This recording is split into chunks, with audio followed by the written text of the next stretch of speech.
Hey guys, brand new podcast, and it's a favorite. It's outdoors, it's in person. You're gonna love it. It's with my buddy Todd Glass. If you don't know, Todd Glass is he's just an amazing comic, but he's more around an amazing person. And we sit outside. I think I have a drink. I think he has a drink too. I think we both had a cocktail, didn't smoke a joint, and we have a great conversation just about comedy and about these TikTok kids we're obsessed with.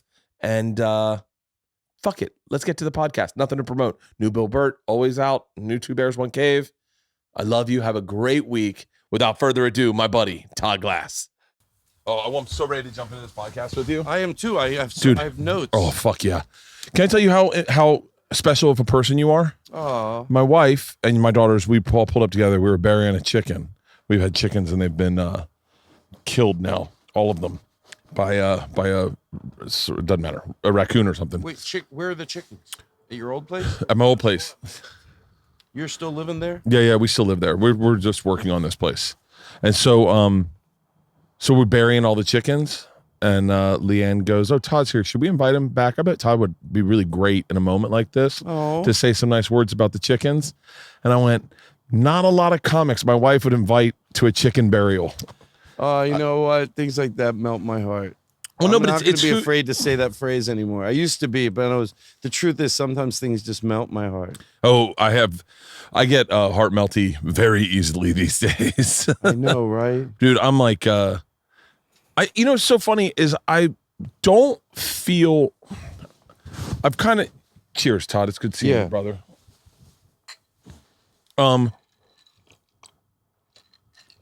Well, like that sip. I don't get outraged very easily. I don't get upset or offended very easily. And I actually have kind of bit my tongue a lot lately because I'm like, I don't think I think I'm a good person, but I've always been at the front of the curve of learning.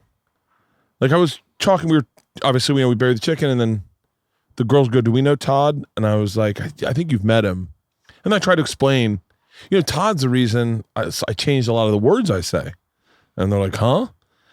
And then I was like, "Yeah, Todd, said these words do affect people and it makes people feel like shit. Why would you want to make someone feel like shit?" And I was like, "Yeah." And they were like, "How old were you? Were you guys in high school together?" And I was like, "Oh no, I was in my 40s. Yeah, me. It's funny. When I was driving here, I'm overload right now in talking to you. Like your house, just I love the process. Oh, Leanne wanted to take you through and go, I wanted to get Todd's insights because should we put a sink here? Todd's the guy that would know that. I can tell by looking at the house that you think you already know what you guys are doing. This thing is just fucking ridiculous. Anybody can build a big house. Yeah. That's not hard to do. But to build it with character and seem warm. That makes me feel good, Todd. Yeah. But anyway, back to what you said. I learned a lot of that stuff. And, whenever you say anything a lot, I say what I'm about to say to you a lot. So I ask myself, well, why? Yeah. Why am I saying this? Like Jay Leno infamously said, I want to make sure I'm not doing that. I don't spend my Tonight Show money. And I always wonder, why is he saying that? Not that he said it a lot. I love this. There's a reason he's saying that. Yeah. We tried to guess. Maybe he just wants to think himself more as a comic. Mm-hmm. I don't spend my Tonight Show money. I just spend my comedian. So at my heart, I'm still a comedian. I don't even spend this money. Okay, so for me, I say the same thing. Why are you saying this? And I don't think it's said enough on my end. And those words, I don't stop using them angrily.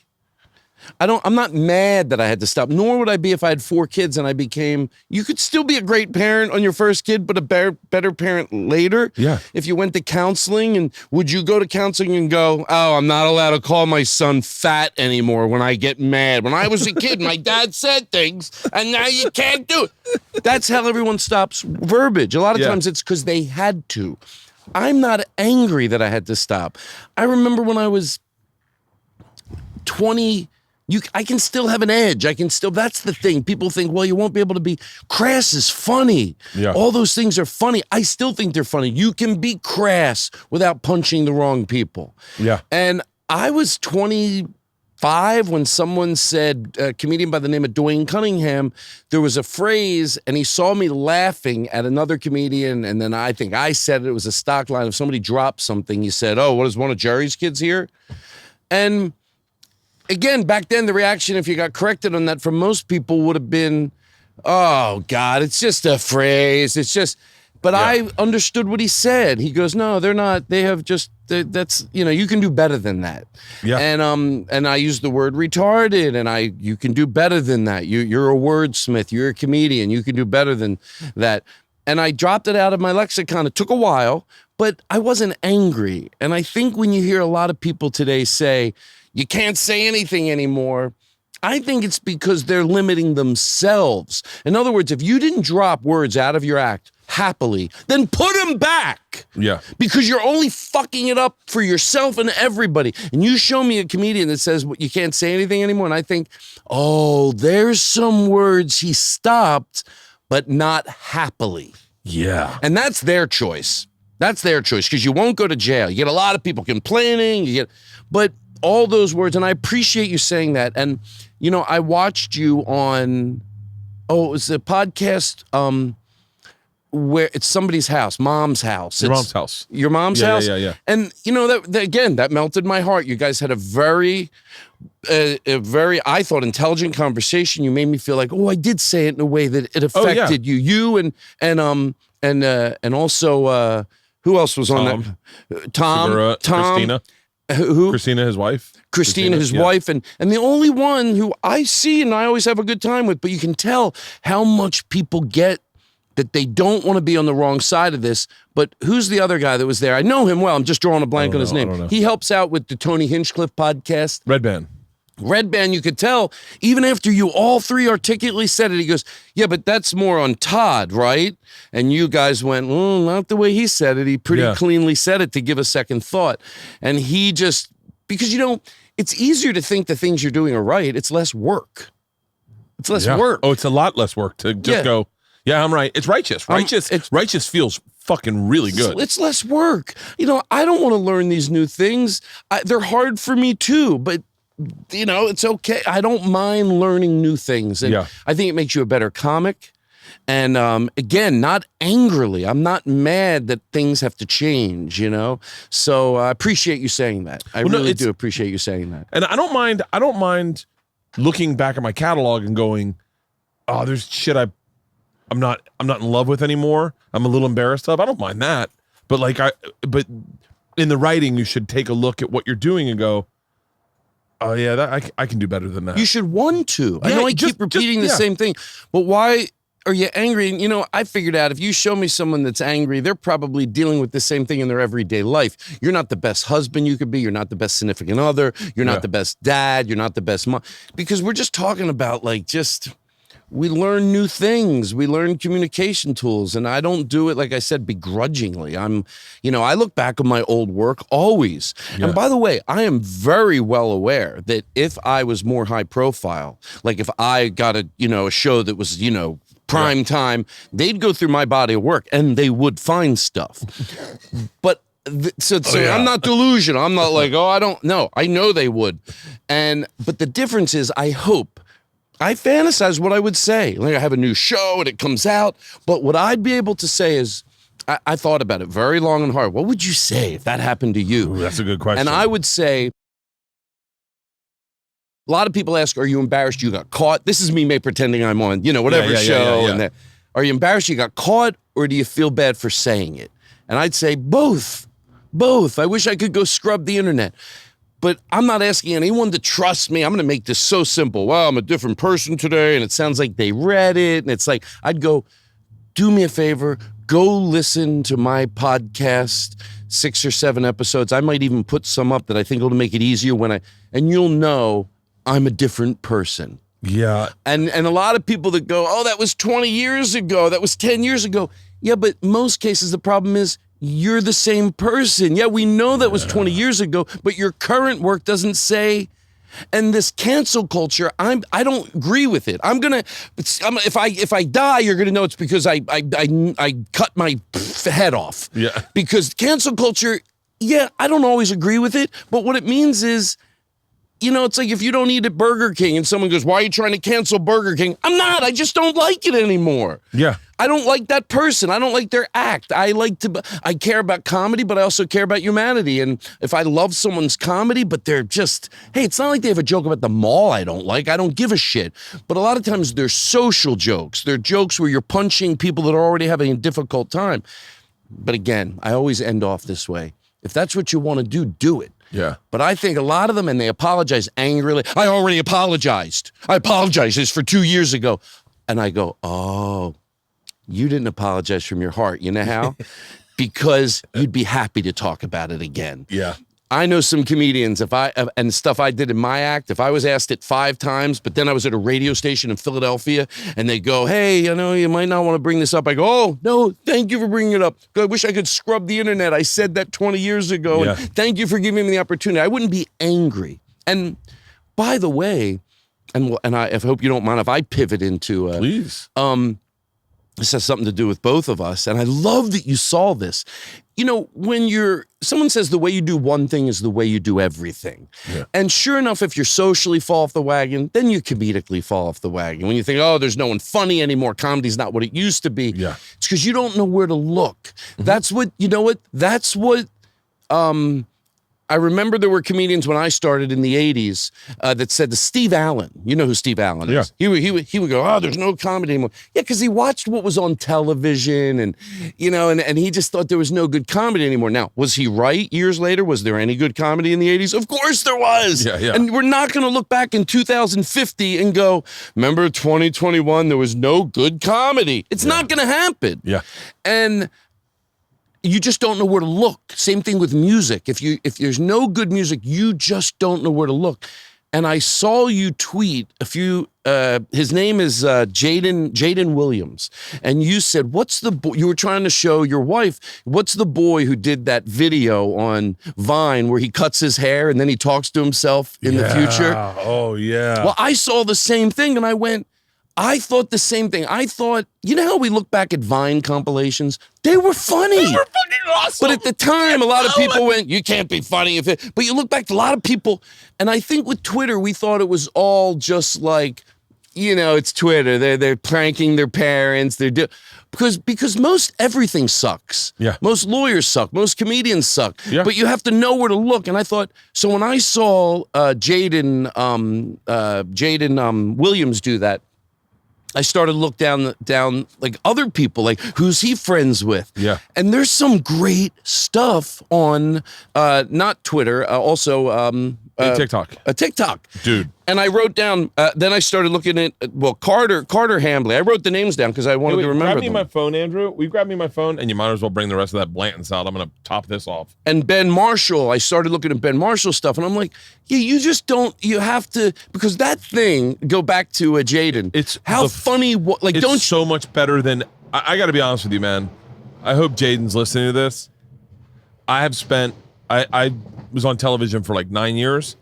On Travel, no offense to anyone I worked with at Travel, we'd spent, I think, about $250,000 per show, and never in 9 years of making television did I ever make anything that is as good as that thing he made with his cell phone.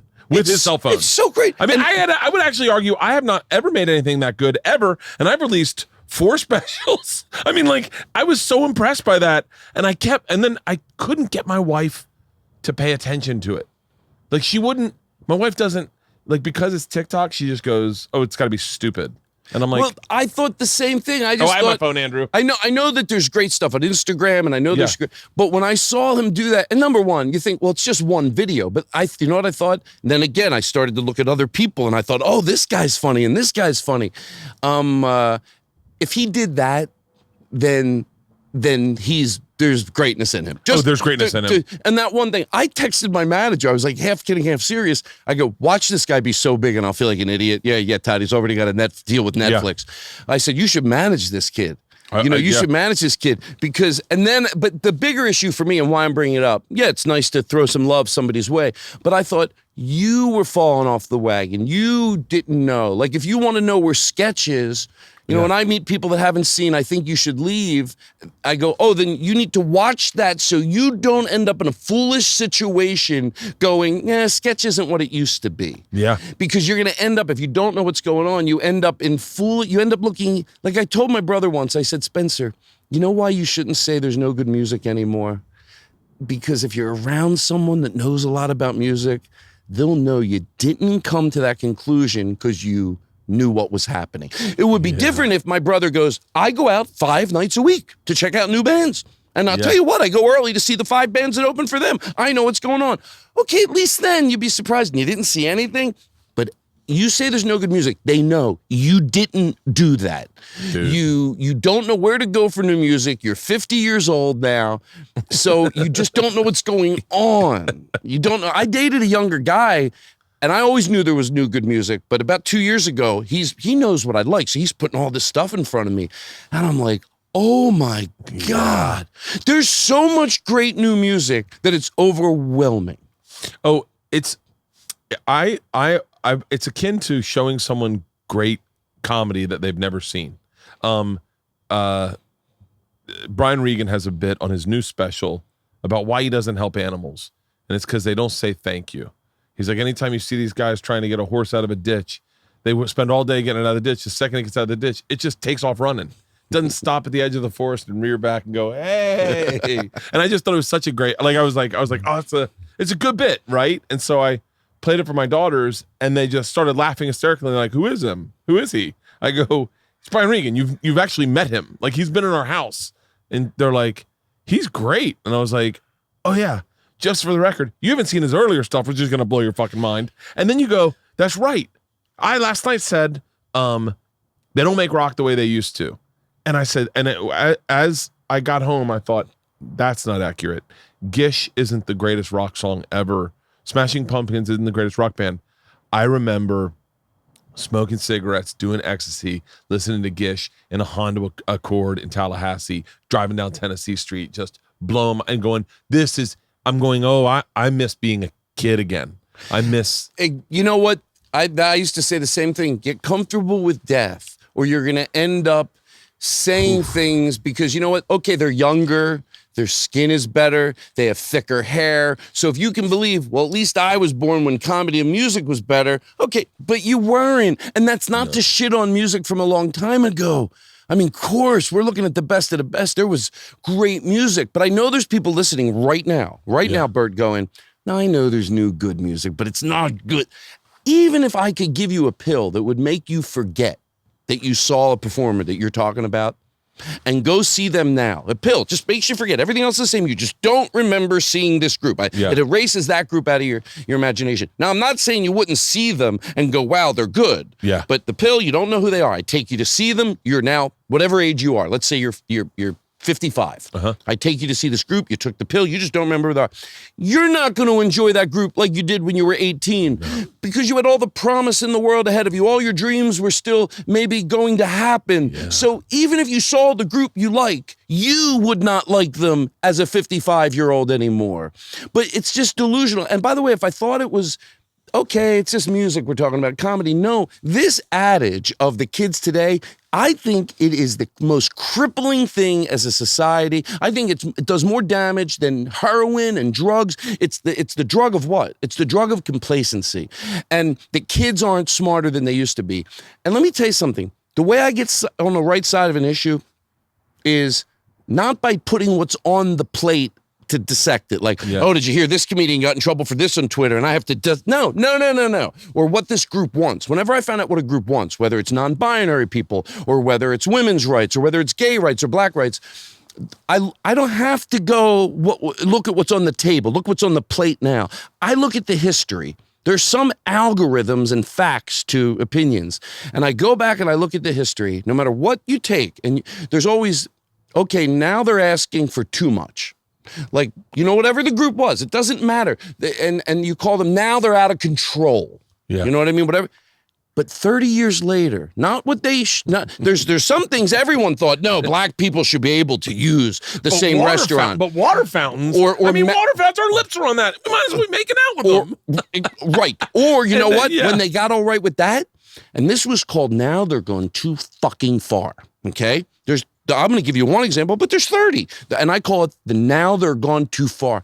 And at that point, even civil people that went, I'm fine, I march so black people should use the same restaurant as us. My God, I'm not a monster if we can't all eat together.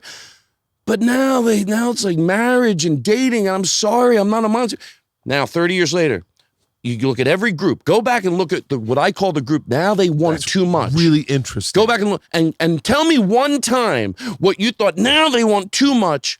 When years later you're like, oh God, it's just what they deserved. It's like when you talk about. I remember gay marriage. Homosexuality is something that in my life I've seen play out from taboo to just. I don't even think it. Maybe it does raise an eye with some people, but I don't. But when I was a kid, I remember seeing on 2020, first time I ever saw it, 2 dudes have their hands in their back pockets, and I was like, "What's that?" And my dad's like, "Oh, it's gay people." And it was right around when AIDS was coming out, like it was the same thing. And I remember growing up, friends, homophobia was. I don't think it was called homophobia. I just thought it was like no one accepted homosexuality. Like none of my friends. The joke was, if you did this, then you're gay, and then you're like, oh, I'm not gay, you know. And so, and then to see where we are today, to think that like when they go, well, what if people were legit said, so what if they can get married? You can just marry a dog.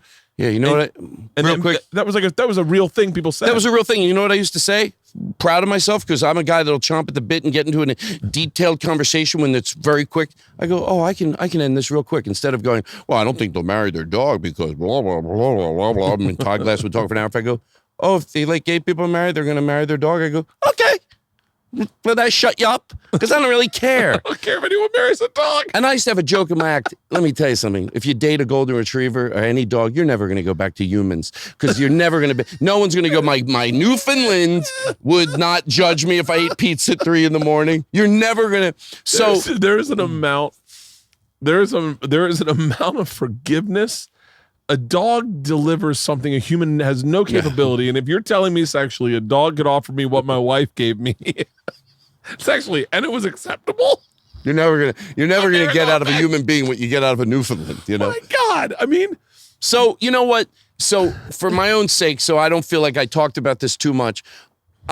I just learned a lot when I've been doing comedy for years, and I have to ask myself, Todd, what I'm telling you right now, I get it. I'm going to get on as clear as I think I'm saying it. If I go read the comments, and I'm going to tell you 75% of the time I don't read comments, but 25% of the time I do. I get caught every now and then. I get caught, and I'm not going to say I don't, because I do. Yeah. And I'm going to read them, and I'm going to go, oh, I thought I made myself clear with that. I'm not into putting any limitations on what comedians should be able to do. Yeah. But if I can change somebody because they want to, because what I say makes sense, because let me tell you something. If any comedian hears what I say and it makes sense to them, they don't have to change the comedian who they are. Not at all. Yeah. They're just angry at different things. Who you are stays the same. Your style won't have to change. You just won't want to go after, like I said, you know, whatever group, we look at the past, whether it's women's rights, whatever group, we go back and we look, whatever they wanted, even when it was now they're out of control. If you looked at the now they're out of control list, yeah, you would read through, you go, oh, that was 1960. That was people. Yeah, now it looks just, so when my brother goes, and I loved it, he goes, you operate like an emergency room nurse or doctor.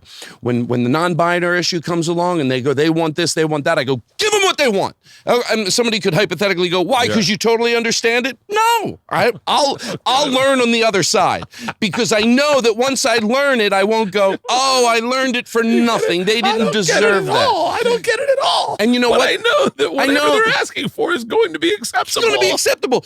So why deprive them and make them hurt for 1 second? Give them what they want. Interesting. And now I'll go learn about it. Because you know what? The non-binary thing, I still don't understand it, but I do understand this. What's wrong with shredding the confines of sexuality? What's wrong with just shredding the confines of sexuality? For people that are straight, for people that are gay? And I thought about it. I go, there's a few opportunities in life where you get to prove. If you ask somebody, hey, would you like to believe that you could change your opinion if the right facts were put ahead of you? Certain things you shouldn't change your opinion on. Yeah. Like I don't believe in, let's say, I don't want to lose more fans now. I don't believe in any hitting with kids, spanking, anything. I don't believe in hitting kids. Any at all. Well, I never all. hit my kids. So I can only show you my behaviors, and my behaviors are all over the map in life. But I don't drink and drive. I don't hit my kids. Those are two things I have absolutes on. It's hard. I get it. So hold on. Go back to what we were just saying about I was going to make a point with, so that's something I should stick to my guns on. I don't have to go, well, at this point, I am now made my decision on that. And I won't waste your time. If you go, Todd, can I say the opposing view when kids do need to be hit? I would go, out of respect to you, I've made my decision, and I don't. But everything else, you get to ask yourself, most people say, hey, can you, not on everything, can you undo a thought process you had? And that most people are not going to want to go, now, because they know that doesn't make them look. Everybody wants. Yeah. And there's those moments where that's going to come, and you're going to have to prove it. And maybe it's a little cocky of me to say this, but I'm going to give you one of those moments. What if all you knew about the non-binary thing? Because everyone has anecdotal stories. Is that the right word? Yeah. Everyone always had anecdotal stories to get in the way of somebody's rights. Now they're trying to tell 2-year-old kids they can be gay. All right, that story's been going around. Now they want to give injections for kids going through transition therapy. They want to get 4 years old. We've heard that a million times. Yeah. And even if it is true, it's not the norm. So why is so with the non-binary thing? I was just driving down the street one day. I didn't understand it. I went, and I hope I explain it to you well. What I came to. I'm curious, someone that identifies that way, if they think I did a good job. Now they'll hear this. I thought, number one, shred the confines of sexuality. I thought, we have there's so many things in this world. Like there's a tree, and then there's 15 types of that tree. Yeah. There's a beetle, but there's 40 types of that beetle. There's chromosomes. Like there's one, but then there's so many different. What are the odds with humans and nature? We went, okay, we want everyone to live a comfortable life, so we'll have guys and girls, and we're done. Everybody should be able to fit into one of those categories and live a healthy, happy life. Yeah. Now, if you're not hearing this now and going, oh, that sort of makes sense. It's good if you can identify and fit into one of those categories easy, but a lot of people don't. So why are you so afraid to shred the confines of what we know, and you'll live a better life, even if you're a straight white guy? Yeah. Can't you shred the confines of what you're able to do within those? I think here's what I think that happens is that I'm not speaking for myself, but I'm a little more, I don't mean this arrogant, but I'm a lot more open-minded than the average person, in that my dad raised me that I was always wrong. Like that whatever argument I had with my dad, it started with, you're wrong. My dad would, to this day, if I say a fact or if I say an opinion, he'll take the opposite side and then convince me I'm wrong and then tell me I was right, but teach me, don't be so fucking closed-minded. Listen to everyone. So I have a weird trigger with this, but I think what happens, and I know that this happened with like the non-binary thing with my daughter, was it's confusing. By the way, I'll just interject you real confusing. Quick. I get it's confusing, and it also starts with being told you're wrong. Like so say you don't think, say you're just sitting there like me. Say I will use me as an example because that's a safe place to land. And the first time I hear about non-binary and I go, wait, what? Or pronouns, and I go, what are you talking about pronouns? Like it's proper English. I would call the. Wait, what are you talking about? Like, and then having someone take a stance on what you could call is a little bit of a slippery slope, but stand firmly and tell you, no, you're wrong, and what you're doing is a hate crime. And then all of a sudden, like you're sitting there going, hold on 1 second. I'm in my living room. I'm having a drink. We're watching TV. What was Elliot Page just transitioned? And now I'm wrong because I just found out about, and then all of a sudden, that's where I think the majority of people stand, where I think that sometimes the I've been trying to work a bit about this. And by the way, everything I ever think about is always bit located. Like, so if I offend you, realize I'm always trying to get there and I'm not getting on stage a lot these days. But like, defund the police. Like the way they said defund the police, I think less of it was to fix the problem. More of it was to agitate, just to start the thing. So start the thing. You gotta stick fucking, if you want people to listen, you can't just say, I think we should reappropriate funds. No one's going to listen. Whatever. That will not take defund the police. You stick the flag in the ground and everyone's like, what the fuck did you just say? And they're like, now we started the conversation. So I think what happens is a lot of these people that are getting upset about it aren't ready to have the conversation and are on the side that they're already wrong. And then I think they dig their heels in the ground. You're like when you talk about binary issues, I identify as a bro. Like I am a bro, true and true. But I'm a very sensitive dude who I have no scope of like, I work better with women. I work much better with women in a business sense. I'm not a guy that like, hey, check out the tits on this one. I've never been that guy. And I'm actually a little bit bothered with when people do that, I'm like, all right, man, you don't just assume that I can just, like, I've never been that way. And had you said to me growing up, yo, you don't have to identify as just something. If you had said the playing field's like this now, it's 180 degrees. I don't know. And I think there's a lot of people that are going, I was never given that freedom. I don't want to know about that freedom and going, I don't know what I'd identify as. I probably would identify, I mean, I guess I'd stay what I am, but like, those were never open for me. Right. And like, I wasn't like a conversation to have ever in my life. So I just am the way I am. And I think that scares people a little bit, is that I go, wait, hold on. I'm quote unquote normal.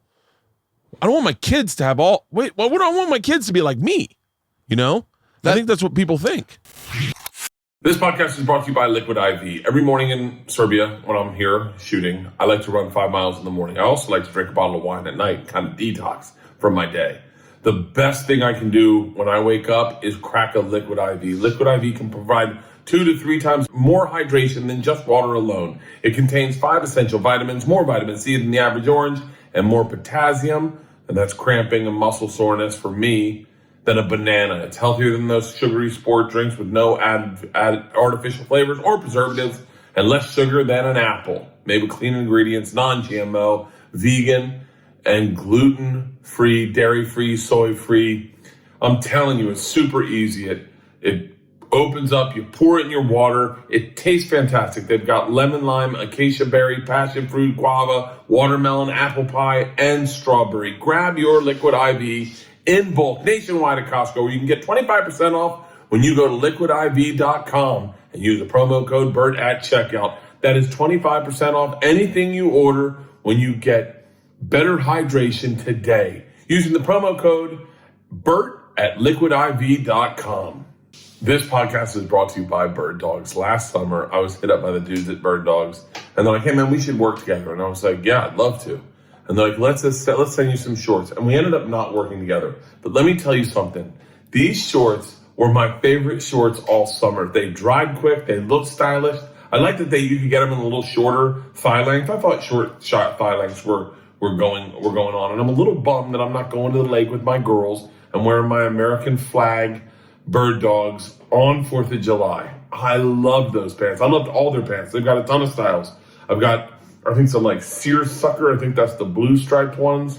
That's the only bathing suits I wear. Well, I'd wear that in Speedos. But when you're going to hang out with your girls and you're going to barbecue and you want to go in the water, but you want to come out, stay dry, but you also want a little support, these are the pants for you. If you thought rubber clogs were good, listen to this giveaway. Go to birddogs.com and enter the code BERT, and they'll throw in a free Bird Dogs whistle tip football.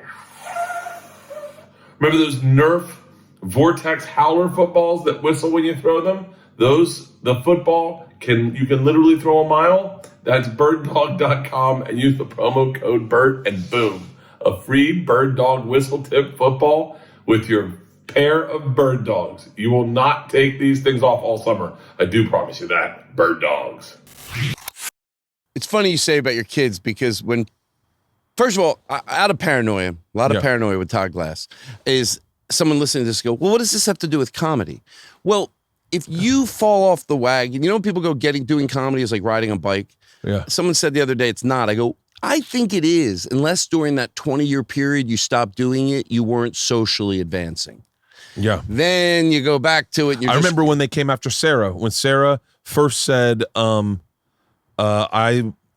Sarah, for people that don't know, Sarah has always been a punch in the dick comic, like no holds barred across the board. And then she was like, I don't know, I'm willing to listen. And everyone's like, oh, great. They thought, you know, that's why when comedians say, back in the 80s, there were rebels. Now, I'm not saying I'm right, but I'm offering it to you. At least it should bend your ear. I have a new theory. Yeah. I go, hey, if what I say isn't right, if it doesn't bend your ear, then why don't you just go ahead and say you're not willing to even give it food for thought? I want to hear every opposing view I ever have. I love that. I love that more than anything. And here's what I say about, as far as Sarah, changing her view or going, if you're not, oh shit, I had my thought. You said Sarah, she changed. Sarah said, I'll listen to the Gen Z or whatever. I'll listen to these college kids. And when they say things, because it's funny.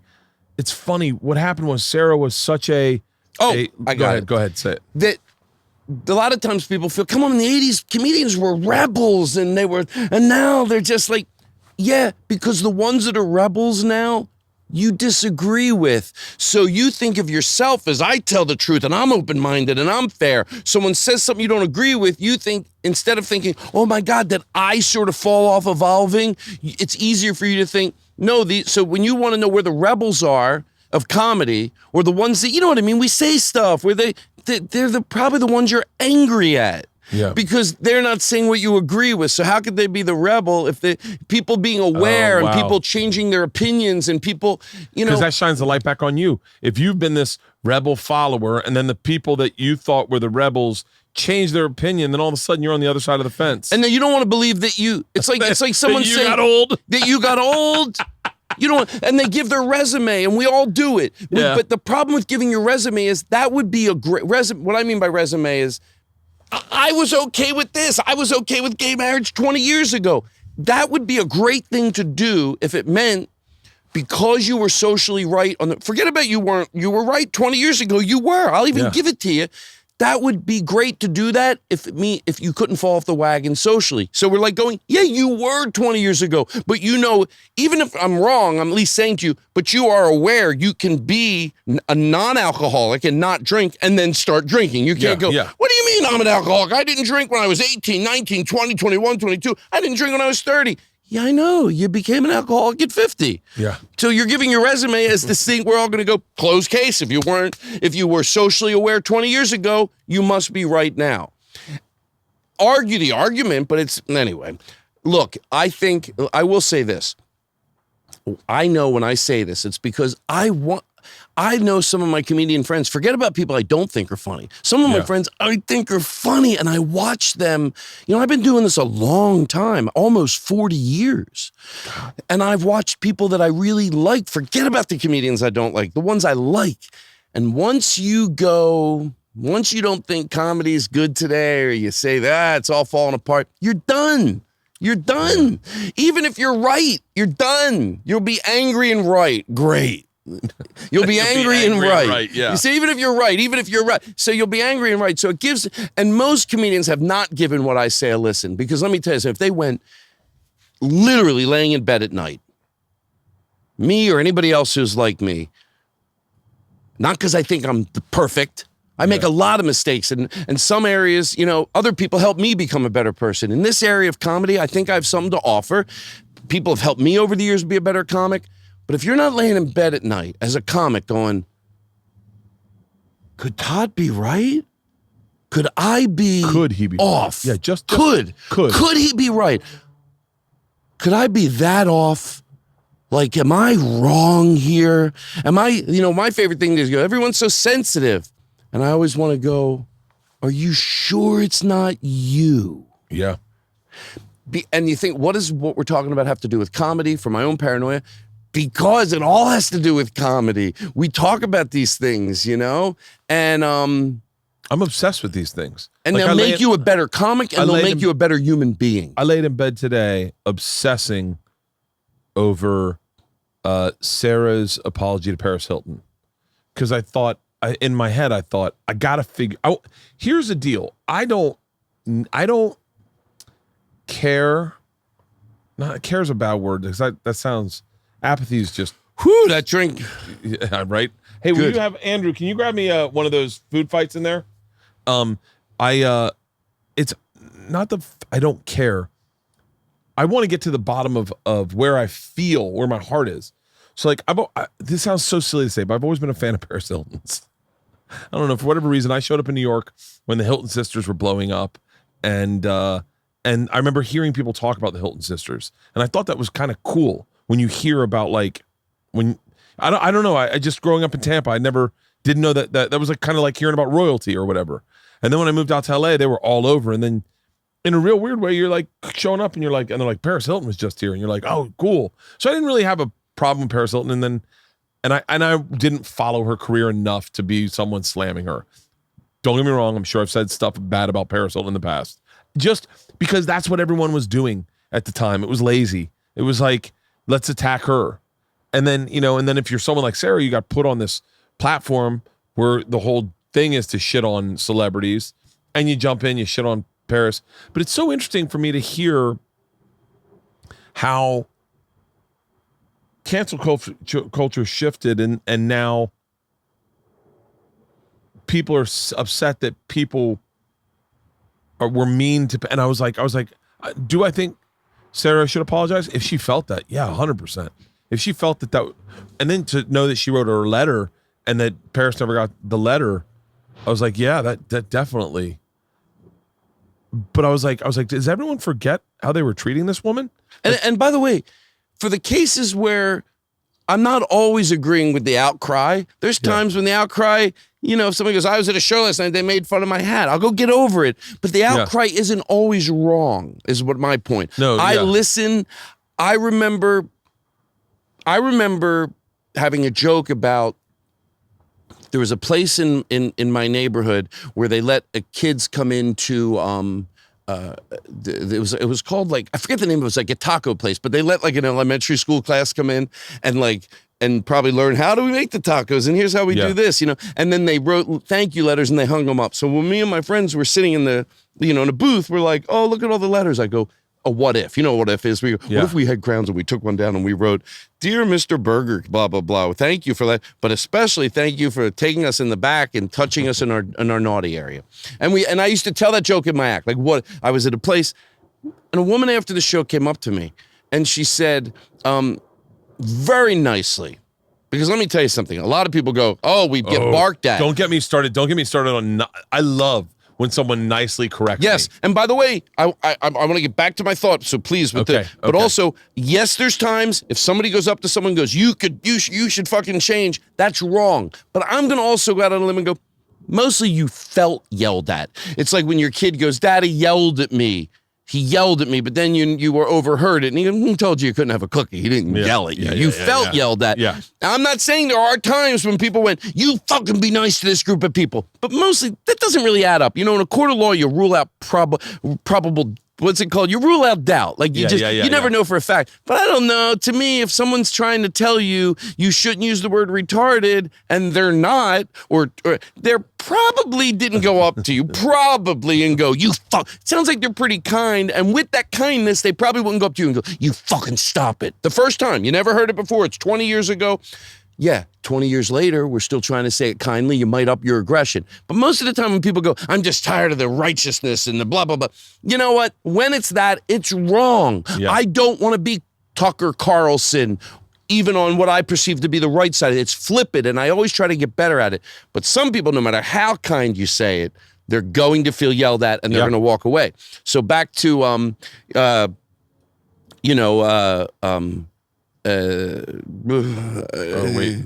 was Sarah, and then Sarah had to do Paris Hilton. Yeah, Paris Hilton. I look back at things that I made fun of in my act and willingly go, I could do better than that. I don't want to do jokes a bully in high school could do, you know? So I look back on that era of when you know, I made a lot of mistakes in comedy. One, I was hard to find. I know it sounds so cheesy, but like I saw comedians figuring out who they were so much earlier than me. Like, and I knew I didn't yet. That took me forever. I think I was already in LA, and it was like 94 when I started to figure out who I was. But one thing, maybe I just lucked out. I knew don't punch down, even though I didn't know that expression yet. And I remember when people were making fun of Bill Clinton, Bill and Hillary's daughter. Yeah. Chelsea going through puberty in front of the world. And I remember thinking, whatever age I was, that's so, you know, I hope it is an insult because I mean it to be. Yeah. That's all you fucking got. I picture someone coming in with their best clever joke and I go, spit a tooth out. That's all you fucking got. What a bully. She's going through puberty in front of the whole world. You're a comedian. You can talk about whatever you fucking want, even if I disagree. That's what I love about comedy. Yeah. Somebody can watch everything I say, and if they disagree with everything I say, they should go back on stage and do whatever they want. I stand by that. But that's what you want to talk about. You're starting comedy. Someone goes, oh, what can I talk about? I'm going to do all the things comedy. I get to talk about. Anything and it's gonna be... you want, you can talk about. Sometimes you'll get shit for it, but you can talk about whatever you want, and you go, Clinton's daughter, Chelsea's daughter. I'm going to go after her by choice, or did you think that's all? So like now when I do comedy, I think, how's it going to stand the test of time? And when people are wrong, they're wrong. And people maybe get too sensitive, but overwhelmingly, like I say, everything that's called sensitive 30 years later. Yeah, I feel like I definitely feel like I know. See, I never. And you have friends, by the way, and I know it. And I want to say this, and I know here. No, where's Andrew? I know I interrupted you. What? But like, I know you have friends that adamantly disagree, and with what we're talking about. And maybe I even said a food fight from the fridge. Keep going. Maybe I even said some things today that you're like, geez, I want to be with Todd, but like, I didn't want to say it to him. My whole point is, I definitely have friends that disagree with what I'm saying right now, but my whole point is I've never once ever thought about doing a podcast to fight with somebody. I want to hear other people's opinions and go, how can I grow from this? Like, how can I hear this and then go lay with it? You know, when people say they do their apology and they go, I took the time to apologize. I'm going to change in the future. I've already done that fucking work. I'm regretting a lot of things I've said in the past because my perspective getting into comedy was a kid from Florida who hadn't really experienced anything. Didn't experience any other races, no sexualities, no nothing. Now, binary was, I never heard of that until, so I consistently, when I say, I said something horrible one time and it got a big laugh and then I was like, I'm putting in a bit and it was working but it wasn't working the way I wanted it. I mean, it wasn't working the way I wanted it to. It was a joke about interracial couples, but it was only working if you made fun of the white guy. You couldn't make fun of the black chick. It's interesting that I only saw it as a white guy and black chick in my joke. And I've said this a lot on the podcast, but there was a woman that came up to me at the DC Improv. Fan. Cool as shit, Tom. By the way, or Todd. By the way, beautiful. Beautiful. Beautiful. She said, hey, I just want you to know I'm a huge fan. Before I say anything, I'm a huge fan. Love the podcast. Love you on Rogan. I'm like a legit fan, okay? Because I used to have a thing about, I had a fan come up to me and define a fan and what a fan was. And she used that verbiage in this. I am a fan. Like when you succeed, I feel like I succeed. And I was like, oh, okay, cool. And she goes, you got to get rid of that joke. And I go, really? And she goes, yeah. It makes it sound like, let me tell you, it makes me feel less than human. And I went, holy God. And she goes, no, I know that's not your intention, but you're not hearing what you're saying. And you're just hearing the response from everyone. And it's just not coming out right. And it's not who you are. And I don't know if it's something you just got to keep working on, but from my perspective, I get rid of it. And she goes, it did work with the white guy angle, but the second you flipped it, it's just the power dynamic switched. And I was like, hey, I said, I can't thank you enough. Like, and I love that you say that. And then sometimes, look, I've been there. Oh, dear Mr. Burger King, thank you for letting us. Yeah. A woman came up to me after the show and she was, again, nice. Oh. And she was very nice. And I don't think people are always right, but they're not always wrong. And remind me to go back to this Mr. Burger thing. Okay. I always want to tell comedians, I'm not judging you on what you're defending yourself. Sometimes you should defend yourself. We wouldn't have great comedy if the pulse of the audience that night, that comedian went home and went, they didn't like it, I won't do it. We wouldn't have brilliant comedy. Sometimes you have to ignore the audience in the pursuit of brilliant comedy. I get it. I'm a goddamn comic. I had a joke about Confederate statues that I believed in. And I wrote it, and I knew this was funny. I knew there was a joke in there. I just didn't know how it was. And I wrote it, and it did not do well for a long time. And it didn't do well in parking lots. I mean, I was doing it on the road recently, and then I turned it. And I go, I can tell when something's got bones to it. Right. I know where it's going. So I'm not watching any comedian that might be even listening to this. I'm not judging you because you defended yourself on one thing. You should. Yeah. But I've noticed, keep in mind, I'm watching you. Everything. The outcry isn't always wrong. And I've watched some comedians for 20 years, and whatever it is, they're like, and you know what? I'm going to say this because I think the comedian won't hear it, but it's my litmus test, what you don't want to do. When you just hold on to a bit to hold on to it. I was holding on to that bit because I thought, and I said to her, I remember, I go, well, Airplane, they had those they were like, you ever seen a naked, and to me, it's funny, I was giving that up to go, well, that was right. Yeah. And that was good. She went, they got a lot of shit for that. And I went, oh, yeah, maybe, so it's everyone's so soft today. And again, I want to go, you sure it's not you? So I let go of that joke happily. I was like, oh yeah, I don't need to. I can talk about anything on the planet. I can let go of that.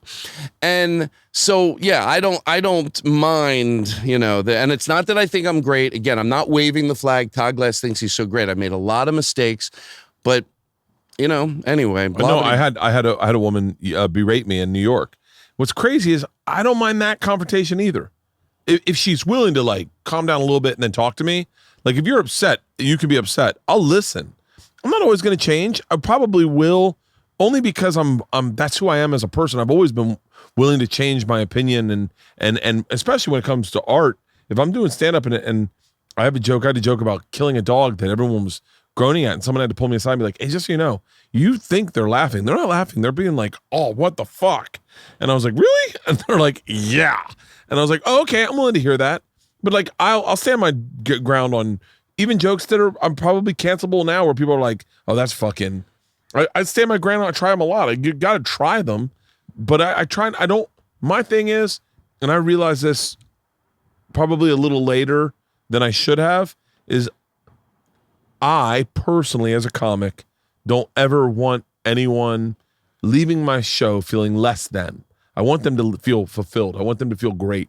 I want everyone to have a great time at my show. I don't want anyone. Can I interject with that? Please. Because sometimes people say to me, no matter what you do, you're going to offend somebody. And I go, I just want to don't offend the wrong ones. Yeah. I'll be honest with you. If I do a joke that's making fun of something that I think hurts the world and it offends somebody, I don't care. I just don't want to offend the brilliant ones. I get I'm going to offend people, but I don't want to offend the wrong people. And when history writes itself, I look back at my work over years and I go, oh, wow, why did I, I could do better. I don't have to make, but look, other than that, I'm doing great. Let me tell you something. Because of your thought and the way you think, you're going to reap there's a plus side of it. And I know you do it from your heart. Yeah. And we're on different views. If we started to go through some jokes, we'd be on different pages. But the fact that you're not just scoffing, that once in a while it's okay to let go of a joke. It's like for you, it's, whenever somebody says oh, we need to have more diverse shows, and people get, especially the book shows. I try, but look, no matter how diverse you make a show, you're going to always get someone complaining. Is that where you're at? Are you trying your hardest and there's still, because if that's the case, I'll defend you. But we don't do diverse shows as a mercy to whatever the comedians they're saying we should book more of. It's not a mercy mission to book them. You end up, I notice clubs that have more diverse shows. The crowds are better. Yeah. The crowds are better. And it reflects life.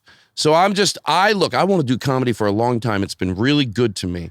And I really love comedy. And I've said this a lot. Nothing I like more hanging out with comedians. That's my favorite thing in the world. Even comedians I socially disagree with. I'll see them at the Montreal Comedy Festival and just hang out at 4 a.m. talking to them. It's the greatest. So it's the greatest. And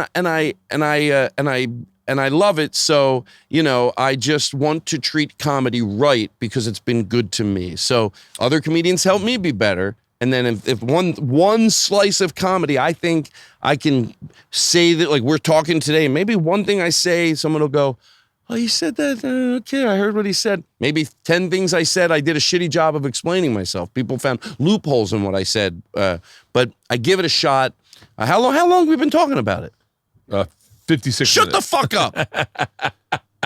Wow, I'm glad we started off with the positives about those comedians, because it does lead back to that. It's like, the way you do one thing is the way you do everything. So, I was happy that I sort of, was like, yeah, comedy is at a good place, and I saw those people. It made me excited, By the way, can we go back to that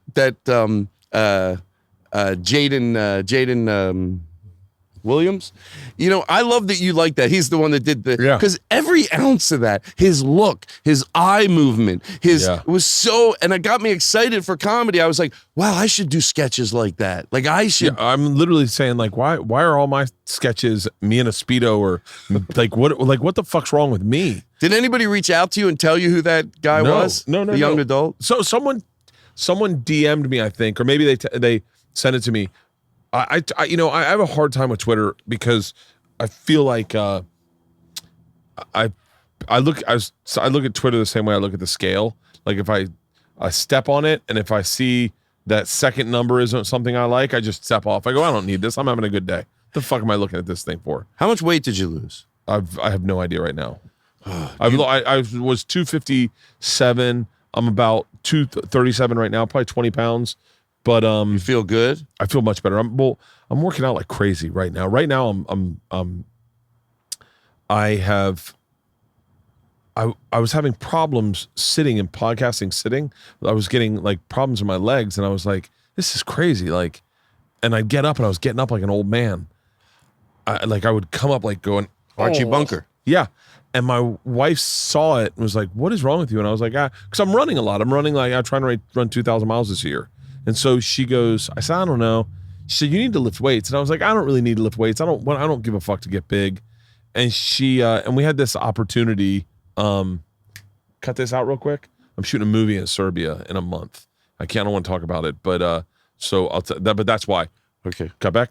And so I had this opportunity to get a trainer, and my wife's like, you can afford it, and I think you'll enjoy it. And I said, same thing I said with therapy. I said, how much? She goes, I don't want to tell you how much. I just want you to know that you can afford it and you're going to like it. Bert, it's so funny you mentioned that, because I still feel, look, I don't have a lot of responsibilities in life. It's not like, so I probably can say this. I feel the same as I did when I was 20, mentally, physically. But what caught up on me, and I changed it. Out of this pandemic, I decided I'm going to return to the stage, better comedian. Yeah. And my act, tighten it up. I don't want to say anything social this year. I'm just going to go be funny. I just want to be funny. I said stuff on my last special. Maybe on my next one after that I will, but I just want to be funny. And part of it, I caught up on me, the stretching. Now I do the elliptical every day. I don't need help with that. But I started twice a week. Same thing. I goes, Todd, don't worry about the price. By the way, Guns and Moses. The guy who does just stretching me, his name is Moses, and his email is Guns and Moses, and he is a good energy. Comes to my house twice a week, and you might think, well, stretching, even if you have someone standing over you, I'm gonna give a good sell for this. Again, I'm not doing anything but stretching and push-ups. I don't need him to. Everything else I can do on my own. I'm good with it. Yeah. But in 3 weeks, no getting up. I almost want to do it now. No getting up after sitting down for an hour and a half. And hiding, especially if you're around people, you can walk it off. And I go, that bothered me. Yeah. 3 weeks. And I'll tell you why it's easier with him doing it. Because you think, well, you're still doing it, but you don't have to think as much. If he wants me to have my back straight, he puts his knee on my thing.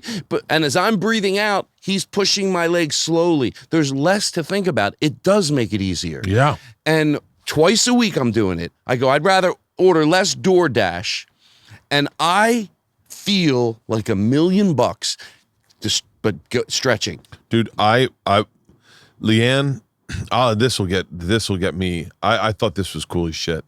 So Leanne gets me this trainer. Well, actually, my buddy got me the trainer. We were talking about it at dinner with some friends, and my buddy said, if you want a trainer, I got this great trainer. She trains like legit movie stars, and he was like, she is all I work with for when I'm making a movie. She's in town. Why don't you get her to train you for the next month and a half or whatever?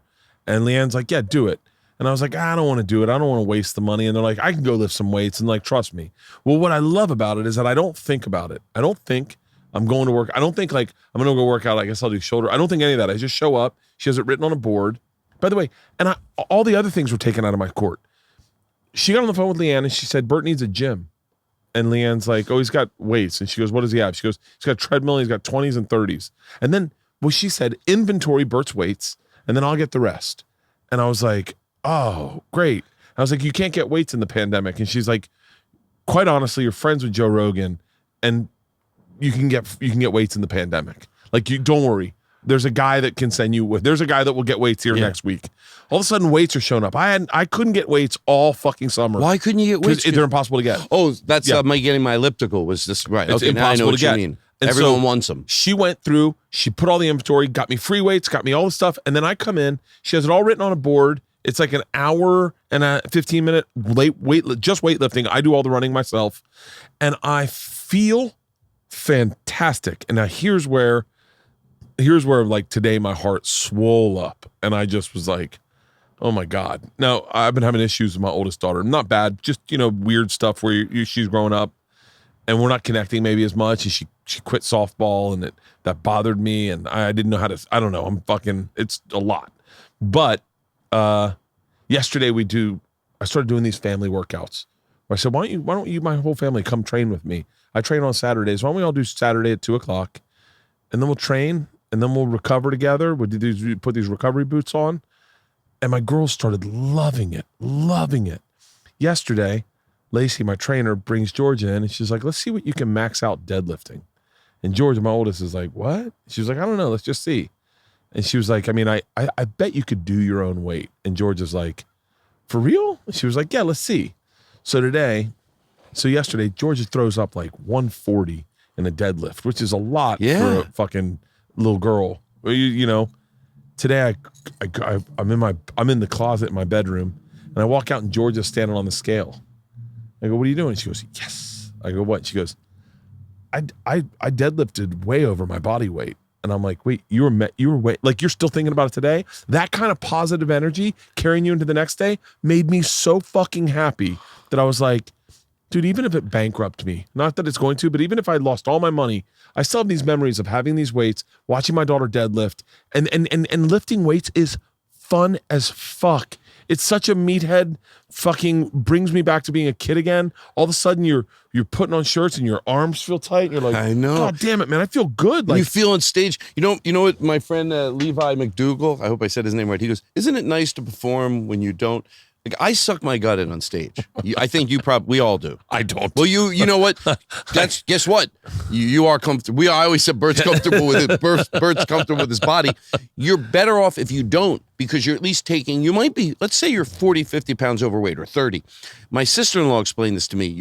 If you're taking normal breathing cycles, but if you're holding she goes, Todd, because I used to say on stage, well, I got to get going. I'm not tired of doing comedy, but I'm tired of sucking my gut in. Because I would feel it on stage. Yeah. And I used to say, is that exercise sucking your gut in? And she goes, you're not taking full breathing cycles. So you're getting exhausted because not only are you 30 pounds overweight, which isn't the end of the world, you're not taking full breathing cycles because you're holding your gut in and you're talking. So that went away. And now I'm ready to go back out on the road. Oh, Bert, I can't wait to go back out on the road. I'm so excited. I'm watching you. You know, it's funny. I get... When I like you did like these shows and I'm like, and then when I saw your house today, I was like, oh, I'm so jealous of Bert, because like this again, the style of your house. Has your people, your audience seen this house? No, I was. Are you embarrassed to say it? I actually am. I actually am. It's funny. I've never been embarrassed about anything, ever. I've always put everything out there, and two things happened. One is you can edit that. No, I don't give a shit. One is I'm an open book, and that's a flaw. Is that I've shared where I currently live so much that we get packages sent to the house. Fans show up to the doors, and like I remember a guy showed up to the door and he's like, "Hey, you're Isla," and Isla was like, "Dad," and like it's been creepy. So my daughter's asked that I don't Instagram or anything that would give away where we live. Because they're like, that bothers them. Which makes sense. I was like, totally cool. Here's the other thing that happened is I had an issue, and I hope I say this right. I hope it comes out right. I was so focused on me. I was in such business mode when the pandemic hit, and my special dropped, and it did really well for the numbers, and I was like, I gotta work. I just wasn't thinking. I was communal. I stayed at home for whatever, 3 months. But the day the pandemic hit, I was like, I got to get on the road. And I started trying to problem solve. And that's why when we talk about comedy and comedy transitioning and growing and taking words away, I love a challenge. If you say I can't say something and I want to talk about that thing, I'll find a way to talk about it. And it'll be funnier because I'll find a way that no one feels bad about it. So I like a challenge. But I got so focused on me that I was like, get on the road. Let's get on the road. Let's figure this out. And so I came up with this idea to do them at drive-ins, and we figured it out, and it worked. And all of a sudden, I'm doing it. And it wasn't until, and then I heard some comics talking shit about me. Comics I really liked that I thought I was friends with, talking negatively about me. About and then Bert Kreischer, this fuck, And I didn't realize, I didn't blame them because that's what's also wrong with me as I try to figure out their point of view. I was like, yeah, that must suck. They're sitting in LA, and I'm lucky enough to have a fan base where I can go out and promote these shows and do these shows and make money in a pandemic and do stand-up when no one's getting to do stand-up because, promoters hadn't even figured it out in LA at the time I was doing these shows. And I was like, for a second, I was like, all right, how about not humility, but like, don't show a nice car or like, don't show like good things happening. No one needs to know that. That's hubris. Like I never showed anything when I worked on Travel Channel.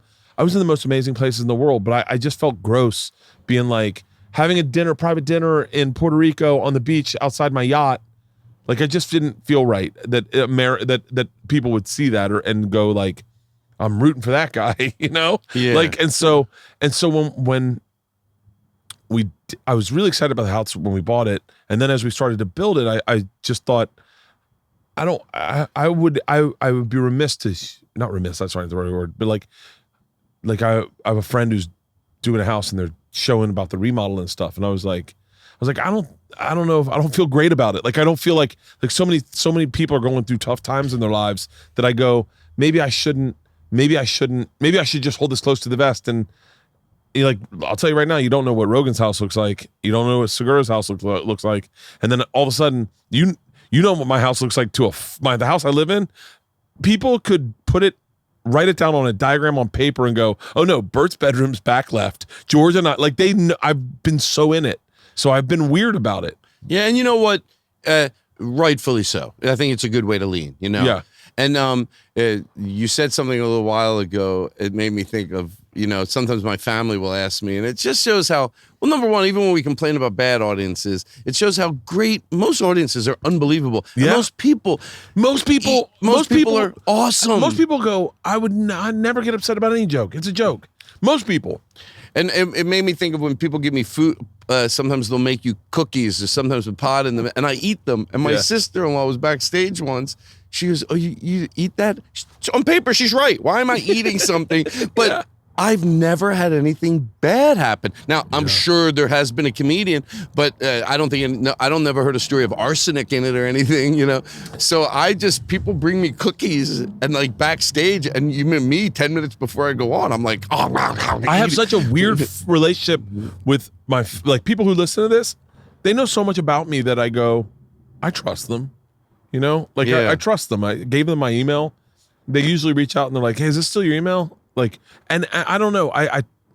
It's crazy because on paper, the way I run my business of like, people would reach out and be like, hey man, you're so specific about the the restaurants around your house. I found it in 5 minutes. And I was like, really? And they're like, just watch what you say. I mean, Rogan, I remember, man, I owe Joe Rogan. I have to owe him a dinner and apology because he was so far ahead of the curve on so many things. He has corrected me so many times where I actually disregarded him to him and said, maybe you don't know anything about knees, Joe. Running's fine. Like, and then all of a sudden Tom blows out his knee and I go, I'm so sorry, Joe. I really am sorry. You know a lot more about knees than I know. Someone told me that 30 years ago. What? They go, get off the treadmill. Yeah. And I did. They go, it's better than outside. There's cushion. It's all. They get off the treadmill, get to the elliptical. It's the closest you can do to swimming. And 30 years later, I'm the most unathletic person. So all my workout regimen is, you can regiment it. When you're doing a machine, you're not going to blow your knee out because if you do it right and all my friends that are so athletic, now they're all having problems, but I'm not because Joe, you're right. Joe said to me, I owe him so many apologies. I like literally, because I've always been friends with him. I've never disregarded him publicly, but like between each other, I've always been like, you know what the fuck he's talking about, right? Treadmill running. He was like, treadmill running is not real running. And I was like, easy. It's same, right? What's he saying to do? He said run on the road or nothing. Go run outside. But treadmill's not real running. So now I run 1,000 miles last year. I'm on track to run 2,000 miles this year. I'm running roughly about 180 miles a month. And I start getting these pains in my back of my legs. And I'm like, I wonder why. So we work out with the trainer a couple times and she goes, your glutes aren't firing. Your glutes and your hamstrings are like almost non-existent. And I was like, for real? She was like, yeah, like I really, like I couldn't do like just hip raises, like where you raise your hips off the ground. I couldn't even do that. My legs would seize up. She's like, yeah, I wonder why. And then one day I got on the treadmill. She goes, your quads are fucking like have a ton of power in them, but anything behind you. It's because I've been on a goddamn treadmill going with my feet going, catch myself. I've never been pushing myself forward. I've been throwing a foot forward and then going, catch it. And so I'm only using I have not used any of these. So now she has had a hard time getting my quads and ass to work. And now that I'm building muscle in them, I get on the treadmill. I'm like, oh, this isn't real running at all. I know. It's so funny. We're learning a lot of the same stuff. Oh, not exactly. Joe, I remember Joe telling me, I was like, hey guys, on Instagram, I was like, hi guys, I'm taking off for 2 weeks. I'm going out partying up to Salt Lake City with Ari. It should be a fun trip. Follow my stories. Joe texts me. He's like, take that off fucking line. I go, what? And he goes, take that off. You're announcing you're not going to be home? What are you doing? Everyone knows where you live. And I was like, Joe, easy. Bro, he's so fucking right. He's been right. It's amazing. It's like when you talk about the right side of history and all those times you heard things, you're like, that guy didn't know what they're talking about. And then you're like, oh, fuck, man, I'm the jackass here. Yeah. It at least means he earned the right, or whoever earns the right to give it a listen. Yeah. The history, give it a listen.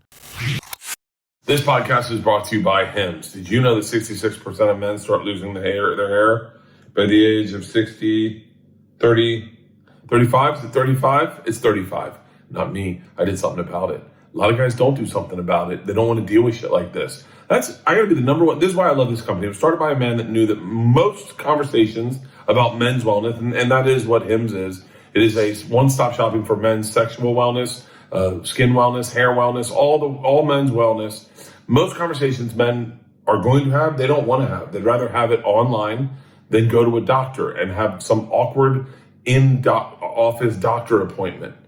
That's what I love about these. These are prescriptions backed by science. Hims is created by that guy that knows that you don't want to have the awkward in-person doctor visits to the long pharmacy lines. These are licensed medical professionals online, which will save you hours, completely confidential. Answer a few quick questions. Medical provider will review and determine if it's right for you. And they can prescribe the medication that will treat your hair loss, shipped directly and discreetly to your door. Today, Hims is giving you their best offer ever. If you're not happy with your results and after 90 days, Hims will refund you a full refund. And right now, my listeners can get their first visit absolutely for free. Go to forhims.com/Bertcast. That's forhims.com/Bertcast. Remember, prescription products require an online consultation with a healthcare provider who will determine if prescription is appropriate. Restrictions apply. See websites for full details and important safety information. Remember, that's forhims.com/Bertcast. This podcast is brought to you by Blue Blocks. My wife got me 3 pairs of Blue Blocks before I left for Serbia. She got me a clear lens. She got me an amber lens and a yellow lens. The amber lens I was told to wear when I got here. It was going to help with jet lag. And I was like, really? Man, sure enough, it did. The yellow lens lowers my stress, my anxiety. And the clear lens, I got to be honest with you, I wear them on the computer nonstop. I'm not wearing them now because they're all on set. I'm reading every single day. And they're cool, they're stylish. The frames have been featured in QC and Vogue, and they're optic laboratories that are made in Australia, not mass-produced in factories in Asia. I'm telling you, you will absolutely love these glasses. They come in prescription and non-prescription and reading options. Glasses for every need. The blue light helps with digital eye strain. The summer glow with low moods and migraines. Wow, I was right about this. And the sleep ones improve your sleep. Blue Box also has other amazing products such as low blue light bulbs, red light therapy devices, and 100% blackout sleep masks. I need one of those so bad. Blue Box ships worldwide and in rapid time. Easy returns and exchanges. I love mine. I love mine because they say Blue Box on the side, and I know they're mine when I'm at a party and I'm looking for my glasses. Go to bluebox.com/Bert and use the coupon code Bert. Save 15% off. That's BLUBLOX.com/Bert. And use the promo code Bert to save 15% off. I had a bone spur. Do you know what that is? My sister had a bone spur in her mouth, and she thought it was a baby tooth. Wow, in the mouth? In her mouth, she had a bone spur, and it was sticking out of her jaw. Wait, you had a bone spur in your heel? In my heel? Oh, my God. The most painful thing in the fucking world. Well, 20 years ago, I had it, and I put in those things you get at the chiropractor. Yeah. It ended it. I could never sell these inserts because people think I'm full of shit, but it ended it. It came back. I don't want to deal with it. My one doctor didn't want to operate. Someone told me about this guy. I wrote his name down, Dr. Porzia. Dr. Porzia. He's sort of AKA the high heel doctor, but that doesn't obviously apply to me.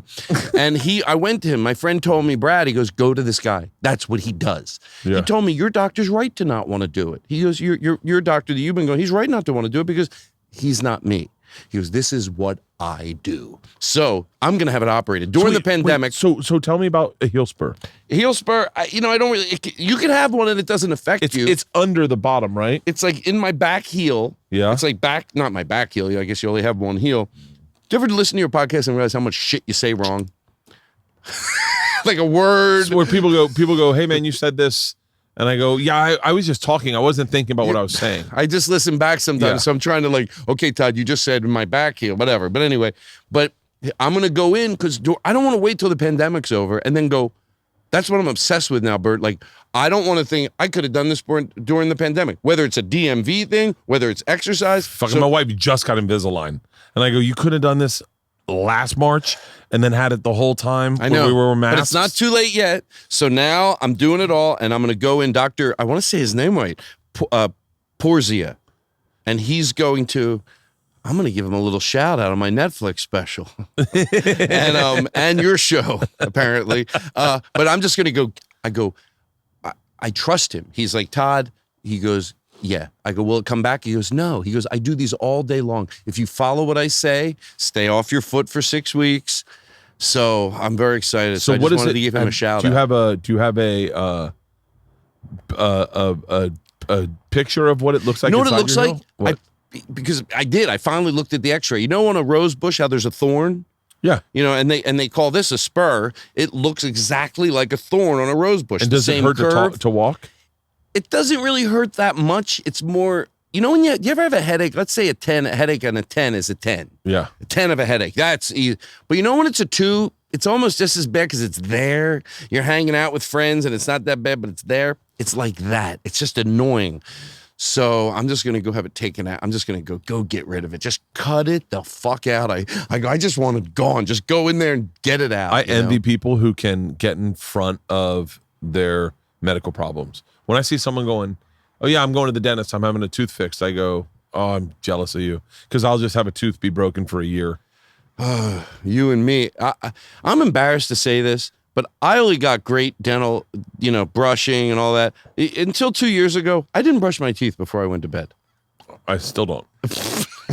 But I got tired again. I go, how many cavities? What the hell's going on? So now, wait, you looked at your teeth by going. I mean, how many more years do I have? Yeah, why not time it out perfectly? Yeah, they're like, listen, we can either remove all your teeth, or you're gonna be dead next week. Which one are you taking? I lucked out. I got 4 implants. All my other teeth, I got 4 implants, and so now I brush my teeth before I go to bed. And I told my ex, I go, I brush my teeth every night before I go to bed now. He goes, Todd, what do you want from me?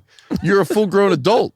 And I go, but like somehow I'm brushing my teeth every night before I go to bed. Isn't anybody going to give me some credit? Can you believe it? Till 2 years ago, I was like, I just got tired.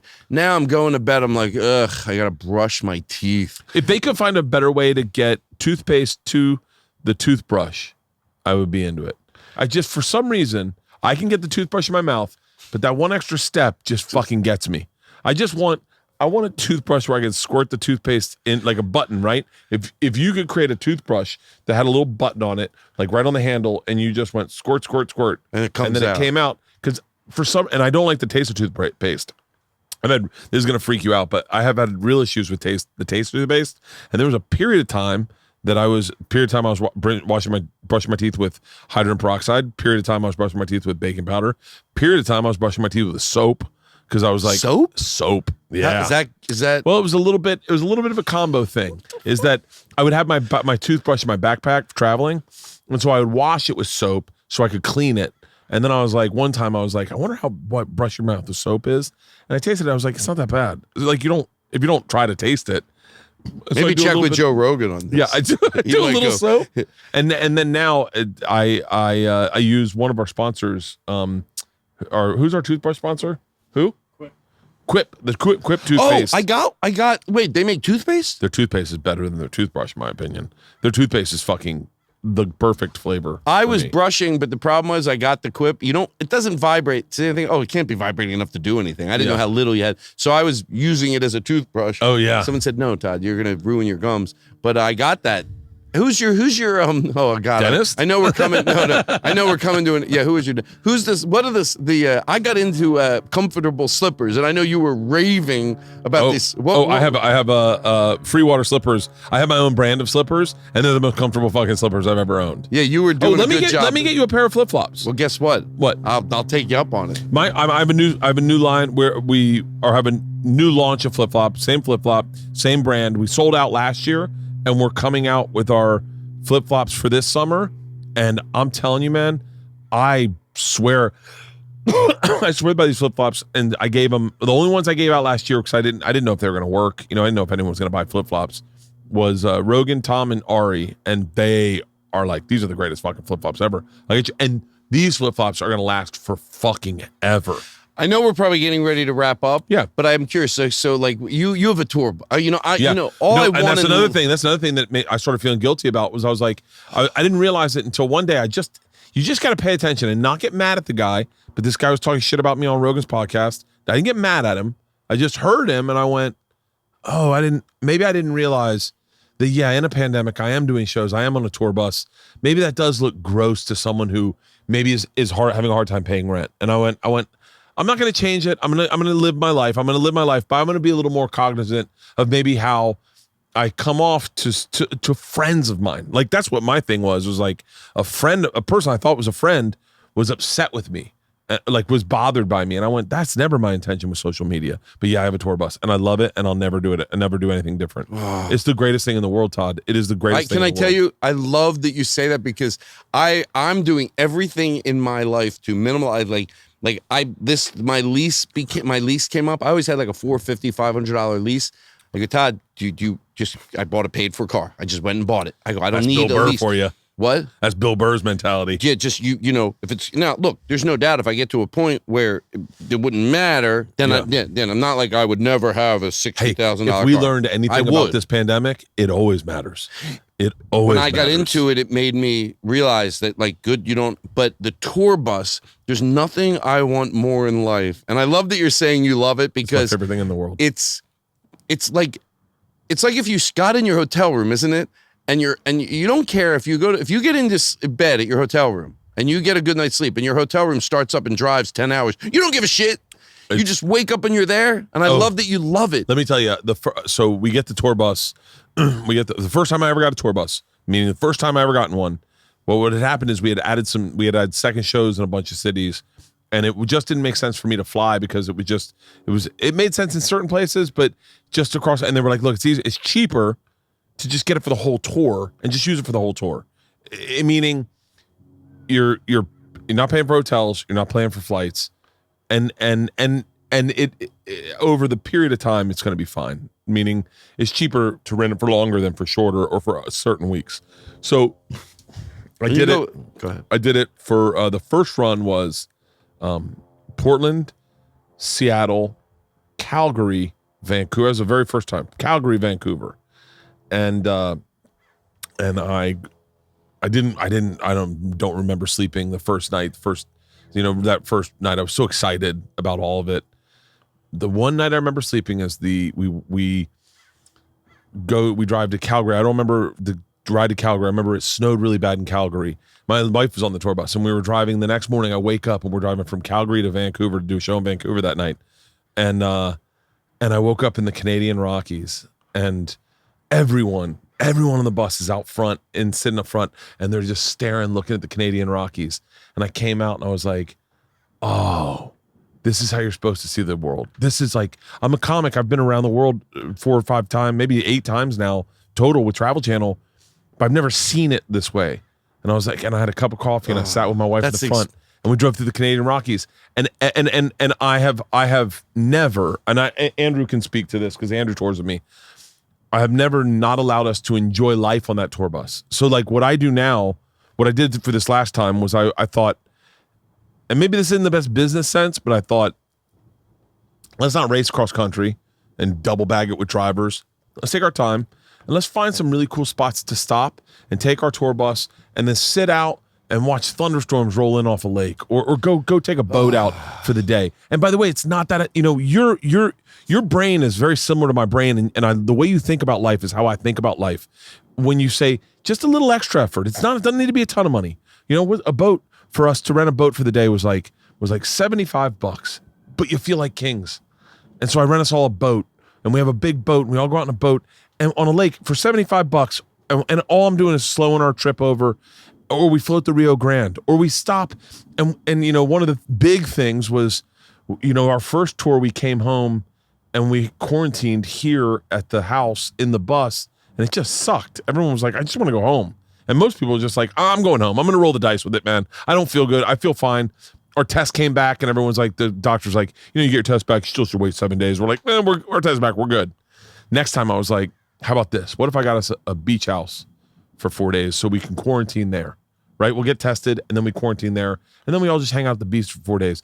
It was more money than I probably I should have spent, but for the experience, I was like, oh, this is what touring shouldn't be, this race across country. You know what? You and again, I'm not in a hurry, but I know you probably want to wrap up. But I'm so much. That's what I want to do now. I'm with what I draw right now, having a tour bus for me just doesn't make sense. Well, it does. It never. At comedy clubs because you're there 5-6 days. So I'll tell you what changed. What changed in me. I don't want to give too much away, so I'm going to try to be careful with my words. But I thought, in doing that in the pandemic, I thought I was in a very unique opportunity. And that I know my fans like to party. I know they like to have a good time and have fun. And I know so many great comics that want the experience, would just love to have a little experience of like, what is it? Like, I would love to get in a tour bus because I took Tim Dillon on a tour bus.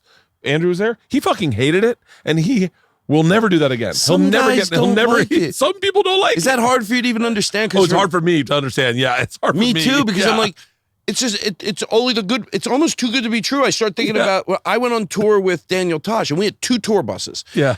And because there was nothing bad, no airport, even if you fly, and again, even if it's not me flying private, I'm not paying for it, so I'm not bragging.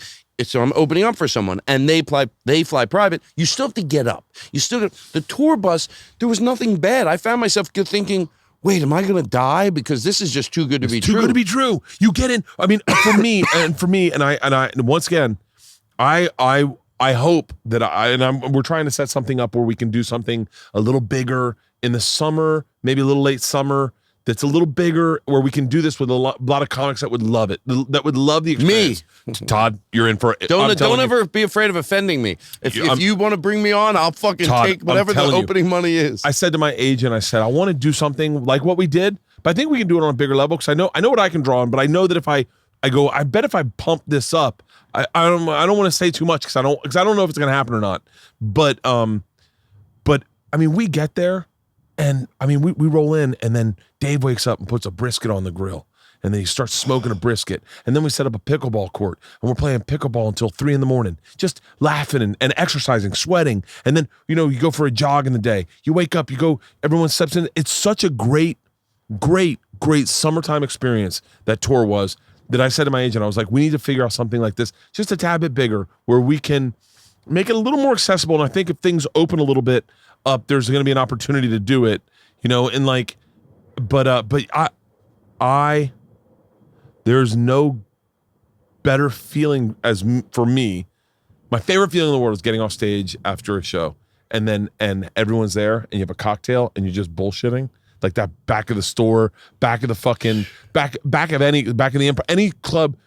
But when it happens with your friends in a tour bus, and then your bus driver shows up like 2 hours later, he's like, "You guys ready to roll?"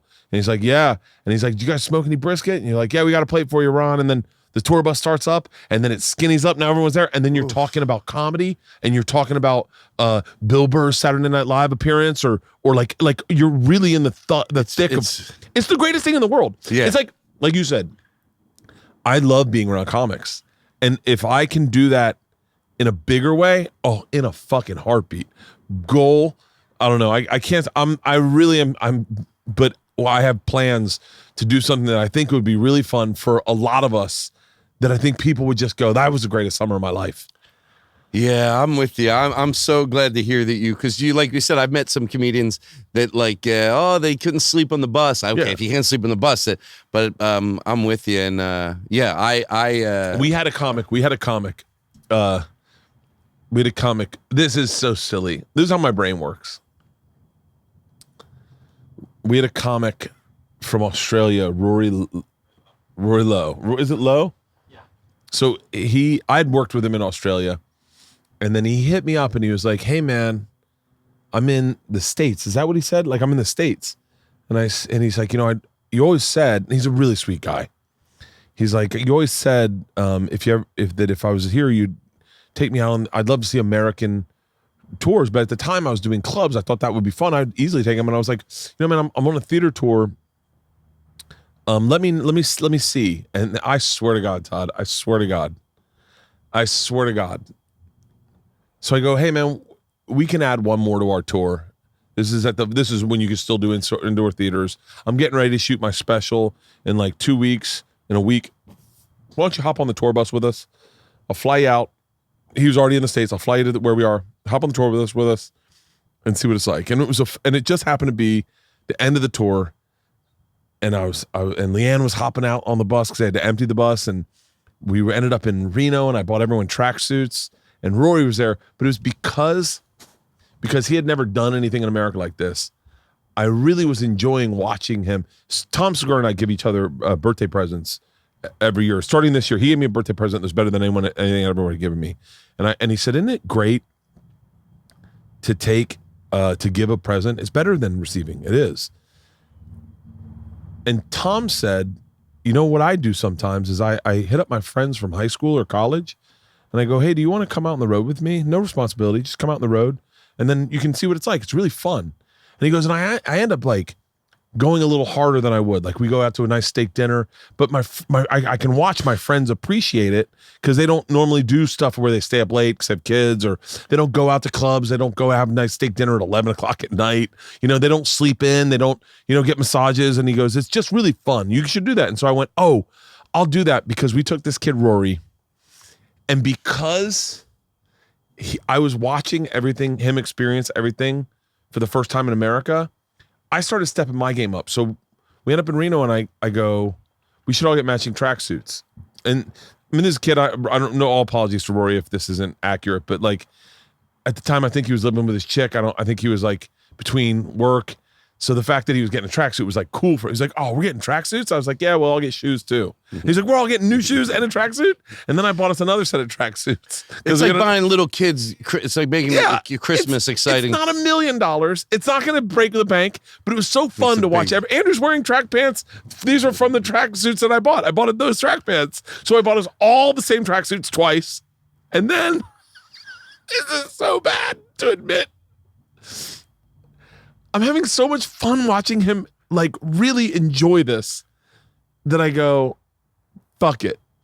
Let's get a private jet to fly us home from Salt Lake City. I just want to see him on a private jet going like, this is the greatest thing I've ever done. So I call Leanne, I go, hey, I'm thinking about getting a private jet. She was like, no fucking way. So I call my business manager. My business manager's like, well, you can afford it, but it's like, he's like, what are you talking about? Like a small one, like something. Where are you coming home from? Salt Lake City to LA. Can I guess? I don't remember. Oh, okay. I wouldn't even be able to tell you what it was.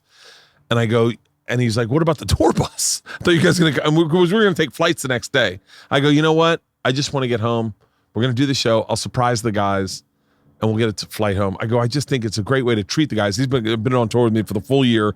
Let's just all take a private jet home.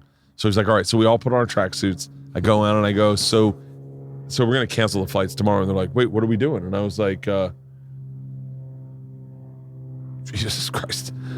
I go, we're flying private home. This kid was, I mean, he'll never come to America and enjoy it more. It was so great to watch it. I don't care about it. I didn't care about flying private or anything. Just, I got so caught up in it that it's like that little small thing made such a fucking difference. And we had so much fun. We shot a video. I called out Joe Coy. Like, it was just so much fun in all of it. And I was like, it is. Oh, that's where we have, like, I love to see your, like, we did the cooking show together. Yes. I love to see your, excitement. And it reminds me to be more enthusiasm. excited. We share enthusiasm in life. I don't want to wait till I'm sure if I got cancer, I would appreciate life even more. But I've always said, if I have cancer, I won't have to go, oh, I should have appreciated being on the road. I do. Hanging out with new comedians. There's nothing better than, and I love it. You're the original guy that takes it a little too far to make it great. Like, everyone's got blazers. Like that. These are things I'll never forget. Never forget, Todd. Like, everyone's got blazers. I hired a trumpet player. Like, those little things. That's how I really honestly saw you living your life and thought, that's the guy I am. I want to be that guy. Yeah. If I'm not that guy, I should be that guy. Why wouldn't you get the fucking blow up house with the water slide for the kids on a fucking Tuesday and surprise them when they come home? And then they're like, what the fuck? I go, call your friends. We got a water slide. And then all the parents are there drinking on a Tuesday night for fucking $400 for a water slide. I love it. I love it. You're the best, Todd. You're the best. Yeah, you know what? You're the best. I haven't been out that much, so coming here today, I got here like 45 minutes early. I parked up the street, and I was going to go say hi to a friend, but he wasn't home, so I parked up the street and just watching cars drive by. Knew I was going to have a great conversation with you, share excitement, and especially during the pandemic, you appreciate it more. So this was a lot of fun. Dude, I'm telling you, it ends the way it started. There is a short list of comics we would invite to a chicken's funeral. And you are number one. And Leanne said, I bet he would deliver a great eulogy for Charlotte. well, you know what? You're the best, brother. That I melts love you. my heart. Thank you. It melts my heart too. Thanks for doing this, brother. Thank you. You're welcome. That was fucking great. Oh, I could do outdoor podcasts all fucking day. Wow. That was a lot of fun. That was a blast, man. I got a little teared up there.